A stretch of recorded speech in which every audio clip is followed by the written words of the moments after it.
Honorable Leader of the House, please. जी शुक्रिया जनाब chairman. बिस्मिल्लाहिर्रहमानिर्रहीम। नहमदुहु नसल्ली अला रसूल करीम। मैं शायद इस डिबेट में हाउस का टाइम बचाता और ना इंटरवीन करता, लेकिन मेरा ख्याल है कोई ऐसी बातें की गई हैं जिसका जवाब रिकॉर्ड पे होना ज़रूरी है।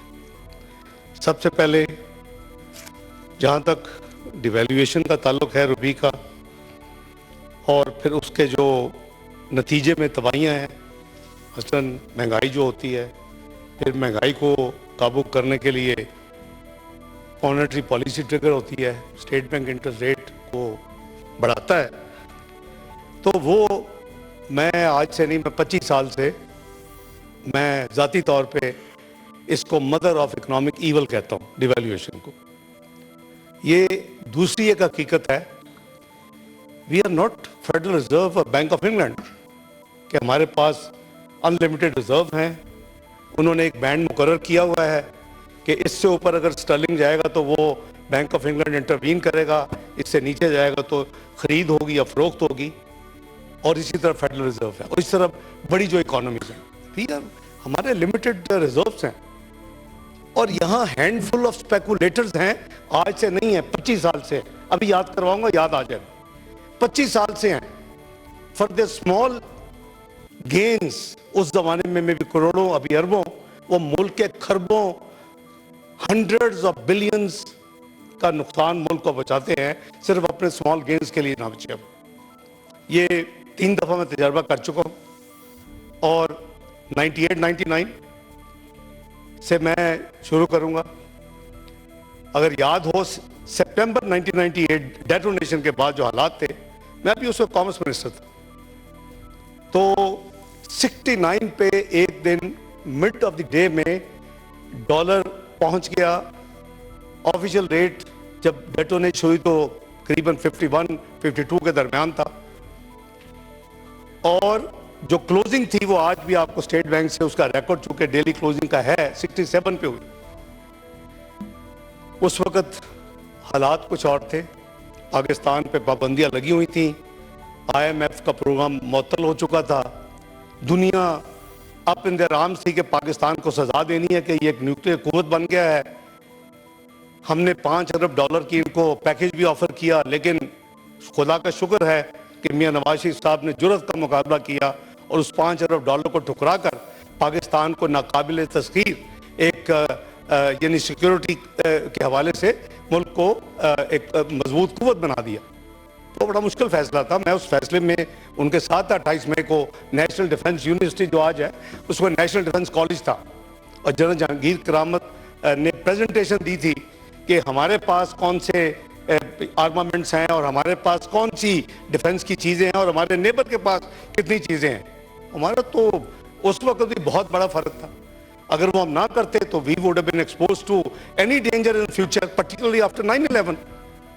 खुदा ना खास्ता अगर पाकिस्तान एटमी कुव्वत ना होती, 9/11 के बाद जब 11 महीने दोनों मुल्कों की फौजें आई बॉल टू आई हुई, कुव्वत और मियां नवाज शरीफ साहब की जुर्रत कि वो उस वक्त जो फैसला हुआ, 5 एटमी धमाकों के मुकाबले में 6 जब चले, तो फिर दुश्मन को पता चल गया कि इनके साथ हम पंगा लेंगे तो ये भी काउंटर हमारे ऊपर वही काम कर सकते हैं, तो उनको जुर्रत नहीं हुई। और हमने देखा कि उसके बाद इंडिया का प्राइम मिनिस्टर चल के भाई बस पाकिस्तान में आया, और उसने कहा, पहली दफ़ा पाकिस्तान के एग्जिस्टेंस को मीनार पाकिस्तान के नीचे कबूल किया, और उसके बाद ये कहा, वो आज भी हिस्टोरिक डॉक्यूमेंट मौजूद है, कि हम तमाम मसाइल अफहाम व तफहीम नेगोशिएशन के जरिए हल करेंगे, बशमूल कश्मीर इशू के। अब ये we just lost that opportunity. और उसके बाद हमने कारगिल का पंगा ले लिया, और उसके बाद we know the, I don't want to just repeat, I want to come on the main subject, क्योंकि इस वक्त तो बहस हो सकती है। तो ये जो डिवेल्यूएशन का मसला है, ये एक बड़ा सीरियस मसला है, और मैं इसको मदर ऑफ इकोनॉमिक ईवल समझता हूँ, समझता था, समझता हूँ और समझता रहूँगा जब तक मुझे कोई आगे कन्विंस ना करे कि ये नहीं है। और करीबन regardless of the reasons and the little bit blame game, हर एक इस पे इत्तेफाक कर रहा है कि एक स्टेबल करेंसी ही किसी मुल्क में तरक्की का बायस बनती है।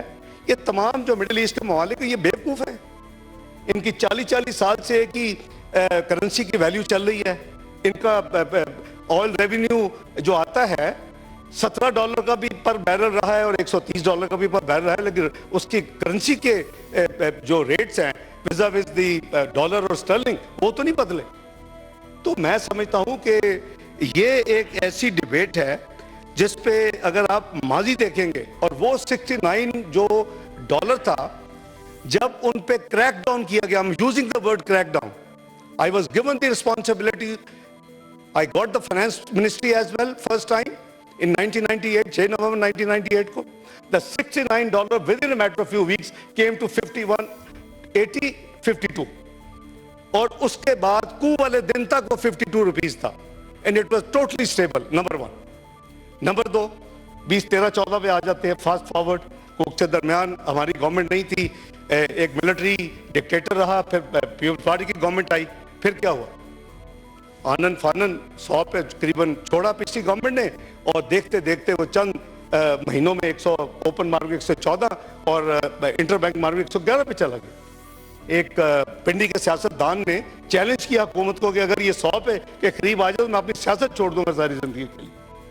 वो पार्टनर था हमारे साथी जो अपोजिशन में बैठे उनकी जमात का, और आपने देखा कि वो 100 पे आया और 4 साल उसके बाद 2014 onwards Pakistan currency remain stable at 104.50 around that, जो चंद पैसे ऊपर चंद पैसे नीचे।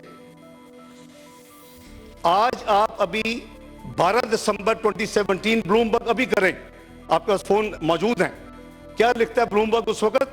Pakistan currency has been more stable rupee in the South Asia since 2014 except recent slide.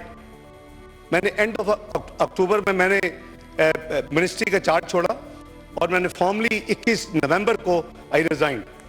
उसके बाद ये दिसंबर में स्टार्टेड मूविंग फ्लेक्सिबिलिटी। मेरे एक भाई ने कहा कि जी इंटरवेंशन, उस वक्त मैं एज वजीर खजाना, ये एक बड़ा स्टैंडर्ड इनका एक था उस वक्त, क्लेम कह लें ब्लेम कह लें, मैं ब्लेम गेम में पढ़ना तो नहीं चाहता, इसका जवाब देना जरूरी है कि जी मैं $2 बिलियन अ मंथ मैं इंटरवीन करता हूं मार्केट में टू कीप द 104 पे रखने के लिए। भाई आप 42 महीने हुकूमत में रहे हैं तो आपके तो मेरे $84 बिलियन के रिजर्व होने चाहिए, आपने तो इंटरवीन नहीं किया बकौल आपके। Your information is totally political bias, wrong and you can verify with the State Bank of Pakistan. Number 1। अब जहां तक सेंट्रल बैंक का ताल्लुक है, to the certain degree they do intervene, हमारा भी करता है अपनी कैपेसिटी के मुताबिक। उसे इतना पैसा नहीं है कि वो बैंक ऑफ इंग्लैंड और फेडरल रिजर्व और बैंक ऑफ जापान की तरह इंटरवीन करे। मैं अपने भाई को ये चैलेंज दे के कह रहा हूं कि ये चेक करें, सवाल दें कि 2013-17 में कितनी इंटरवेंशन स्टेट बैंक ने की, हालांकि फाइनेंस मिनिस्टर से कोई ताल्लुक नहीं है, और 2018-22 before they left the government कितनी हुई। They will be amazed to see कि इनकी इंटरवेंशन ज्यादा थी जब इन्होंने 180 से 152 पे लाई। तो भाई प्लीज बात करने से पहले आप फैक्ट्स को वेरीफाई कर लिया करो। You are most welcome to put a question, get the answer from State Bank के 2013 से 2018 या 17 कितनी इंटरवेंशन की स्टेट बैंक ने, नॉट द गवर्नमेंट, एंड 2018 से 2022 कितनी, आपको पता चल जाएगा। और फिर आपका ये कहना कि जी 2 बिलियन, ये इन्होंने कैंपेन की थी मुल्क में कि $2 billion a month Ishaq Dar intervention करके इसको 104 पे रखा हुआ। ओ भाई आपने 42 महीने इंटरवेंशन नहीं की तो 84 बिलियन रिजर्व तो वो होने। तो that was a false statement, misinformation given to you. I don't blame my brother, because this once you, और हमें आदी हो गए हैं कि हमने झूठ बोलने जो सुनते हैं उसको बगैर वेरीफाई करके उसको हम एक्सेप्ट कर लेते हैं। अब आ जाते हैं कि इसका हल क्या है। इसमें कोई शक नहीं है कि डिवैल्यूएशन तबाहकुन चीज है। बुकिश एकेडमिक, मेरी 25 साल से लड़ाई होती है इंटरनेशनल इंस्टीट्यूशन से इसी सब्जेक्ट के ऊपर। They consider me enemy of devaluation and I am happy to have that title from them. उसकी वजह यह है कि ये आपकी, हमने भी इकोनॉमिक्स पढ़ी है, most of us would have studied economics in our graduation और पोस्ट ग्रेजुएशन। वो भाई वो एक किताबी एक एकेडमिक है कि जी आपकी करेंसी जब डिवैल्यू होगी तो आपकी एक्सपोर्ट्स बढ़ेंगी। Pakistan doesn't have export of surplus, we are not China कि उनका 3-4%, मेरा हमेशा ये यही काउंटर आर्गुमेंट रहा है जनाब चेयरमैन कि 3-4% चाइना जब अपने डिवैल्यू करता है तो उनकी बिलियंस ऑफ डॉलर्स की फॉरेन एक्सपोर्ट ऑर्डर आ जाते हैं। हमारे तो एक्सपोर्टर ऑर्डर्स लेने के बाद अपनी मैन्युफैक्चरिंग शुरू करते हैं, नंबर 1। नंबर 2, हमारी एक्सपोर्ट्स पे करीबन 60 से 65% इंपोर्टेड कंपोनेंट शामिल होता है। तो हमें तो डिवैल्यूएशन सूट ही नहीं करती किसी भी हवाले से। हम करते क्या, what is the export percentage of GDP? 9% से भी कम। हम 91% इकोनॉमी को तबाह करके रख देते हैं। ये जो बिलीवर हैं जो आके हर वक्त टीवी के ऊपर उस वक्त कहते हैं जी 104 पे हिलने नहीं दे रहा है, इसहाक डार 104 पे, आज वो रोते हैं, आज वो गायब हैं सूडो इंटेलेक्चुअल्स। क्योंकि कितनी एक्सपोर्ट बढ़ी, नई गवर्नमेंट आई उसने खुला छोड़ दिया, and I don't blame them. ये नंबर फिर करेक्ट कर दूं, I think my honourable colleague has wrong information. 104 पे मियां नवाज शरीफ साहब ने छोड़ा और मैंने छोड़ा। 114 और 15 के दरमियान शाहिद खान अब्बासी ने छोड़ा, और to be fair to the caretaker government उन्होंने 144 पे नहीं छोड़ा, उन्होंने 124-50 पे छोड़ा। तो 10 रुपए की डिवैल्यूएशन शाहिद खान अब्बासी के जमाने में हुई, 10 रुपए की डिवैल्यूएशन केयरटेकर अभी जो फाइनेंस मिनिस्टर है ये उस वक्त केयरटेकर फाइनेंस मिनिस्टर 2018 में शमशाद साहिबा। तो 124 से जब वो शूट करके गया तो पहले 3 साल का आप देख लें कि जो छोड़ा उसको उस एकेडमिक थ्योरी और इन इंटरनेशनल इंस्टीट्यूशन की यानी कह लें कि एडवाइस पे, तो फिर उसका हाल क्या हुआ? 3 पहले साल में $800 मिलियन की सिर्फ एक्सपोर्ट हमारी बढ़ी 2018, 19, 20, और उसके नतीजे में हमारा loans in terms of dollars about $20 billion का इजाफा हो गया।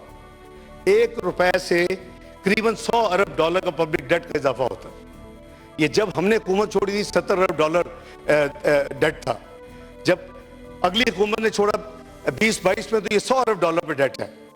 उस वक्त डेट एंड लायबिलिटी जो थी वो करीबन 100 बिलियन करीब थी, अब वो $130 बिलियन के करीब है।